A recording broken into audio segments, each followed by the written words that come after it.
My name is Paolo Bruno. I am an Italian judge and I am currently seconded at the permanent representation of Italy to the European Union, where I deal with judicial cooperation in civil matters.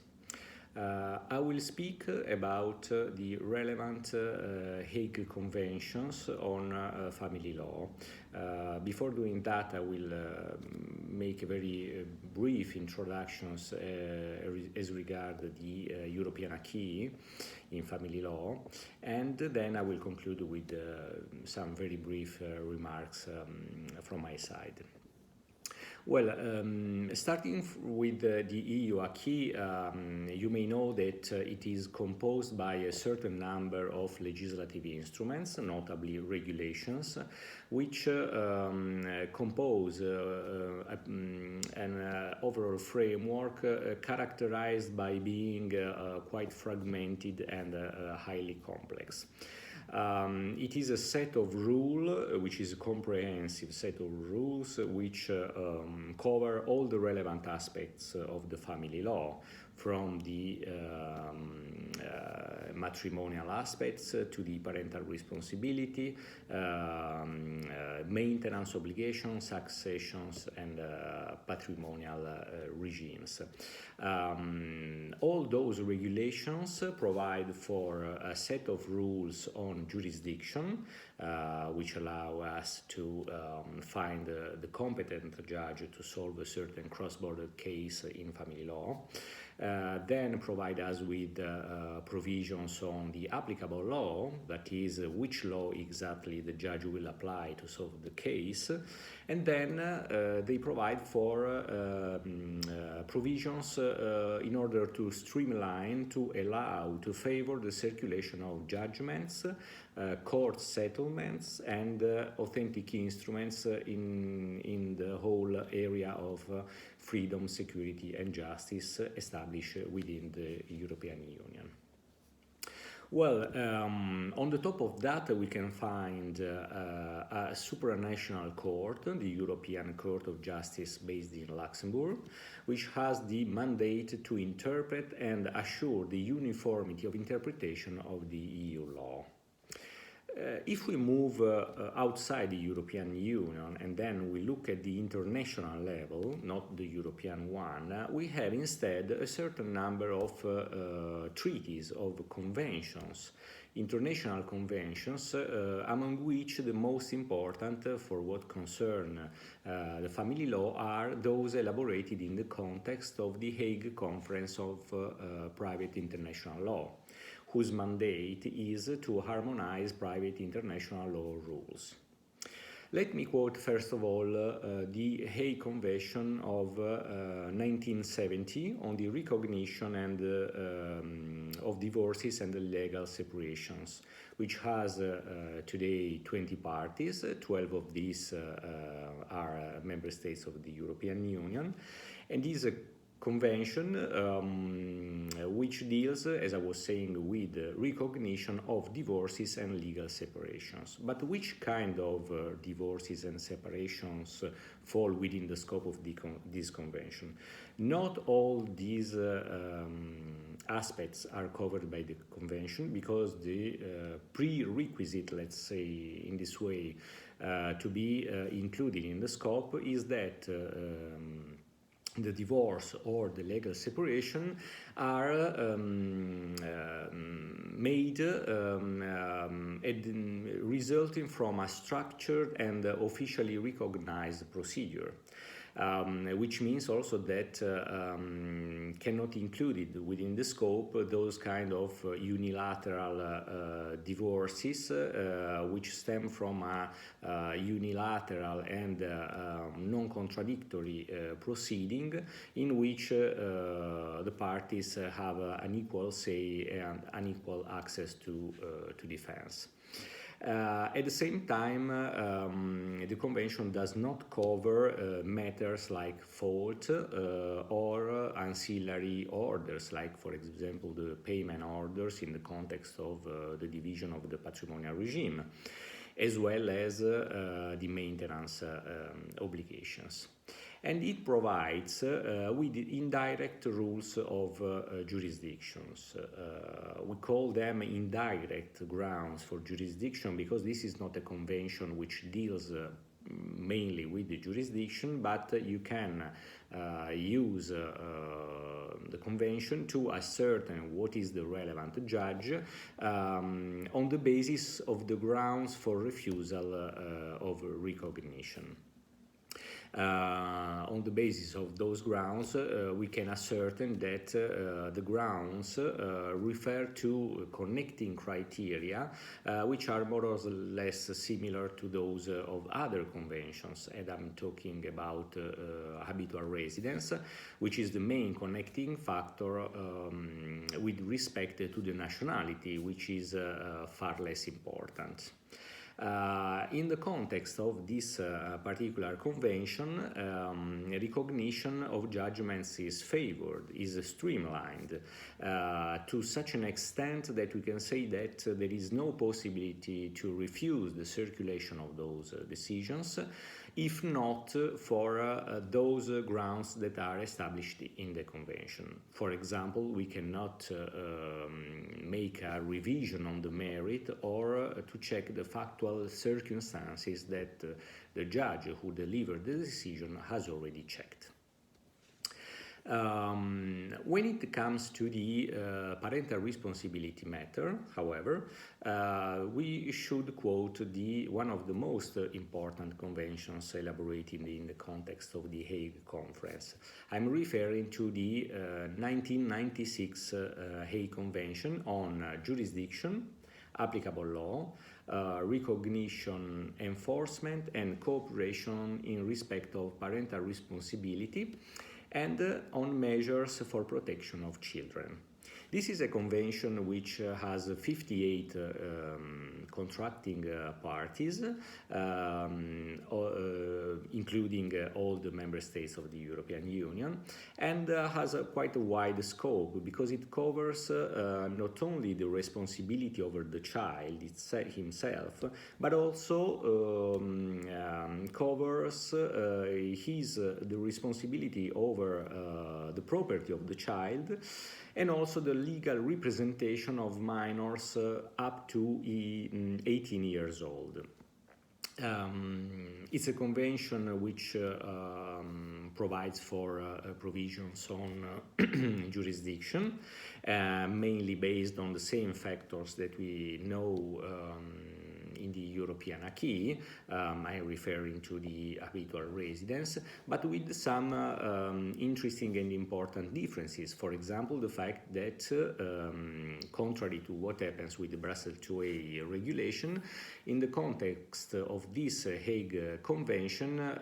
when the habitual residence changes, the jurisdiction changes as well immediately, whereas in the context of the European instrument, there is a certain period of time during which the jurisdiction of the former habitual residence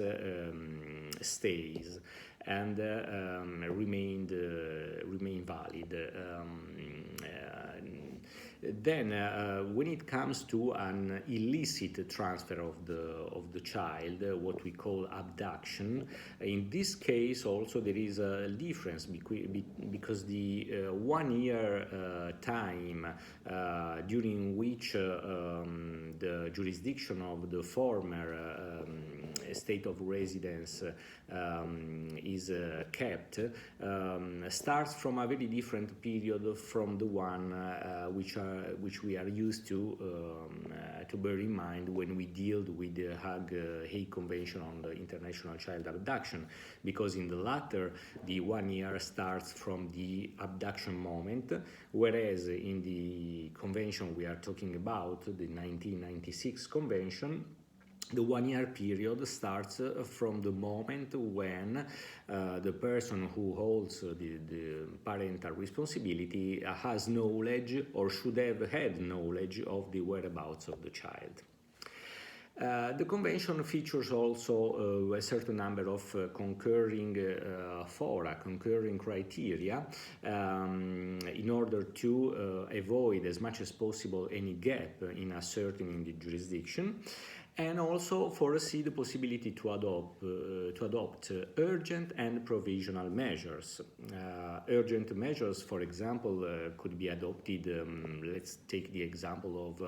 a child who goes on vacation with his family in another contracting state where the family has a car accident, and as a result of this accident, the parents die. In this case, according to the Hague Convention of 1996, the judge of the state where the car accident occurred has the power to adopt an urgent measure, for example, appointing a guardian. Or, according to this convention, can be adopted provisional measures in order, for example, to grant contacts between the left behind parent and the child who has been abducted. And in this case, there will be an overlap between the measures that can be adopted according to national law or to the Hague Convention 1980 on child abduction, and those who can adopt it in the context of this convention of the 1996.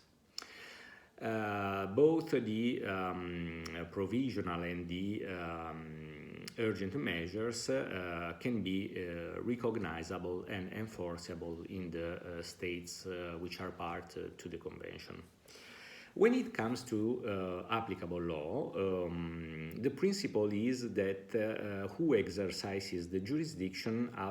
applies its own law, and it is also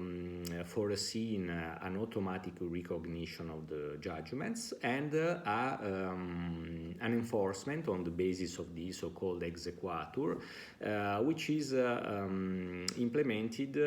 according to the national law and according also to the best interest of the child, which has always to be borne in mind by the judge. For recognition and enforcement of the decisions,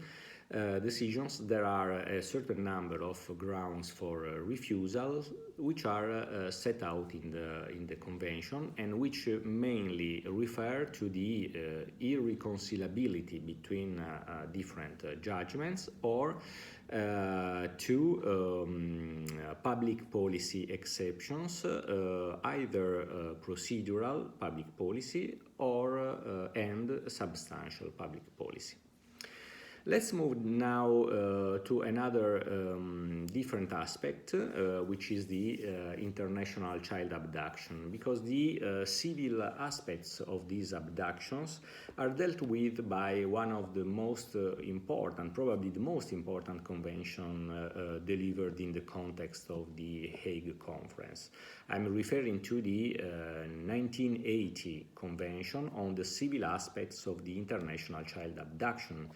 which has to date 102 parties, among which all the member states of the European Union. And is a convention which is based on some very important concepts, key concepts, I would define them. The first of them is that an abduction is such when it is done in breach of parental responsibility rights of the other parent. A second principle is that an abduction is always detrimental to the best interest of the child, because the best interest would be his or her prompt return to the state of habitual residence.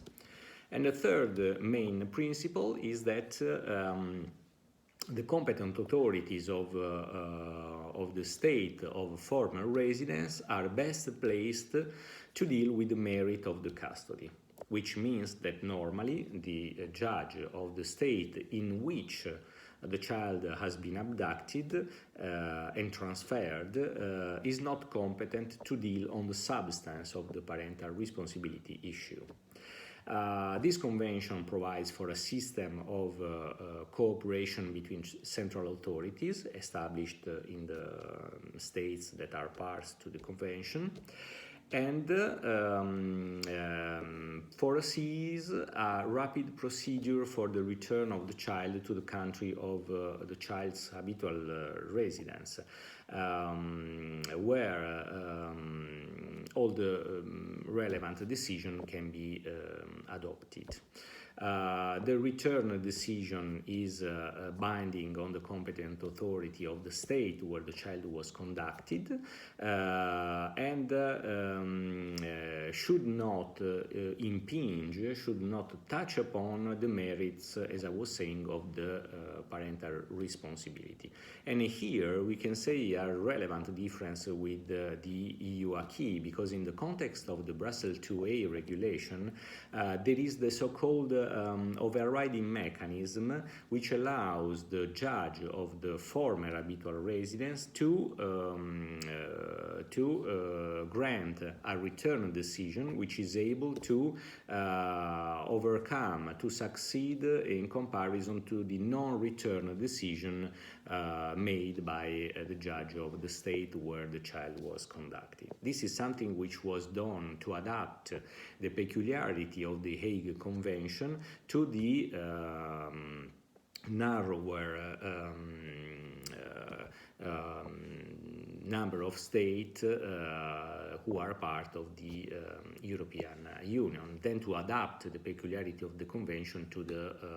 particularity of the legal framework within the European Union. There is then another very important convention, which is the 2007 Hague Convention on the International Recovery of Child Supports and other forms of family maintenance, which has 42 parties, including the European Union. To this convention, the United Kingdom has just deposited its instrument of ratification, and therefore also the United Kingdom will be bound by the convention after the end of the transitional period. In that case, it will be bound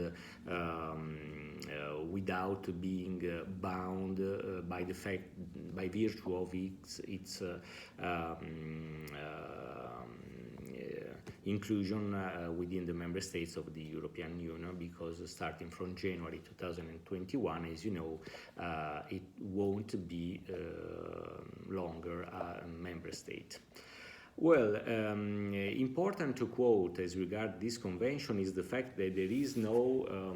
worldwide agreed definition of the very concept of maintenance obligation. On this concept, however, the European Court of Justice had the occasion several times to clarify certain aspects, among which, for example, the fact that a maintenance obligation can be paid either recurrently or by means of a lump sum, and also clarify the difference between the payment of a sum as a maintenance obligation or as a payment in the context of a matrimonial property regime assessment. The definition, the scope of this convention is quite wide, but it does not touch upon the very concept of the familiar bond, which lead to be the convention to be applicable, because the parties to the convention are free to extend the scope of the convention to relationships that are not recognized in other member states, for example, the de facto relationships. And the convention also contains grounds for jurisdiction, which are also in this case indirect grounds, and which stem from grounds for refusal of recognition or enforcements of the decisions. In conjunction with this conference on the maintenance, we should read also the Hague Protocol of 2007 on the applicable law with respect to the maintenance, which has to date 30 parties, including the European Union, and whose scope is a bit wider than the convention, because the convention has certain limitations as regard the age and the members of the family, whereas the protocol refers to any obligation irrespective of the familiar relationship. Also, the protocol does not touch upon the substantial relationships, which is a matter for domestic law, as we have said, and has also the characteristic of having a universal application, which means that the law determined by the protocol is the one that the judge will apply, irrespective that it is a member state of the European law or a third country law. The creditor habitual residence is the main criteria for ascertaining the applicable law, but there are also alternative criteria for different subjects matters. There is a choice of law, which is granted to the parties to encourage their autonomy, but at the same time there are also strict formal requirements for ensuring them having full knowledge and awareness of the consequences. Then we have also an exclusion of the applicable law only for public policy reasons. In a nutshell, the application of the protocol in the context of the European Union streamlines the circulation of judgments, because the European Regulation number 4/2009 on maintenance payments make a direct reference to the protocol, which means that a decision on maintenance obligation which has been delivered by a judge of a member state who is part to the protocol has a different circulation treatment rather than a judgment stemming from a proceeding in a member state which is not part to the protocol. So there is a different track, let's say. To finish, let me quote another very important convention which was not elaborated in the context of the Hague Conference on Private International Law, but it is still very relevant for us in this context, and I'm referring to the Lugano Convention. To be more precise, the Lugano II Convention of 2007, which replaced the Lugano I Convention, which dates back 1988. And the parties to the Lugano Convention are Norway, the Switzerland, Iceland, and the European Union. Also, in this case, the United Kingdom deposited its instrument of ratification in April this year, and it's waiting for the unanimous acceptance by all the other contracting parties. It's a convention which deals with the jurisdiction, recognition and enforcement of decisions in civil and commercial matters, but its scope covers also the maintenance obligations. And therefore there is an overlapping between the scope of the Lugano II and the scope of the 2007 Hague Convention. The European Court of Justice have the power to rule on the interpretation of Lugano Convention because this convention is now part of the European acquis by virtue of the accession of the European Union. But at the same time, according to Protocol number 2 to the Convention, the contracting parties are not bound by the decisions of the European Court of Justice. They only have to pay due account.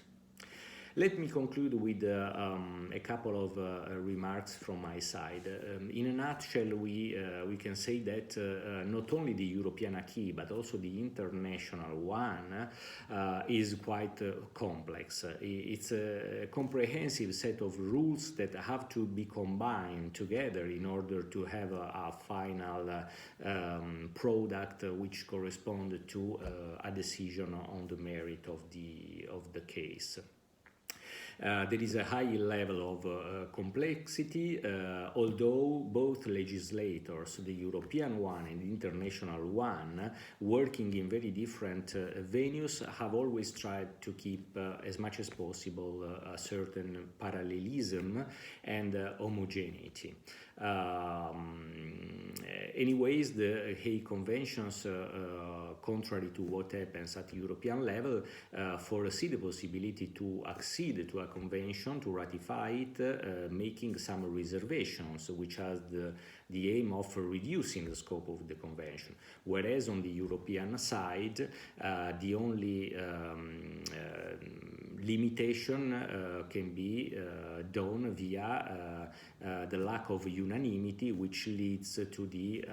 approval of an instrument via enhanced cooperation. Also, another thing is important to quote is that there is no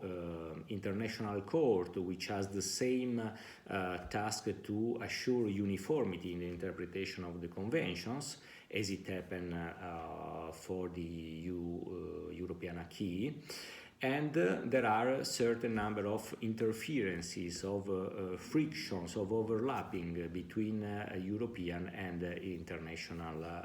instruments, which leads us to conclude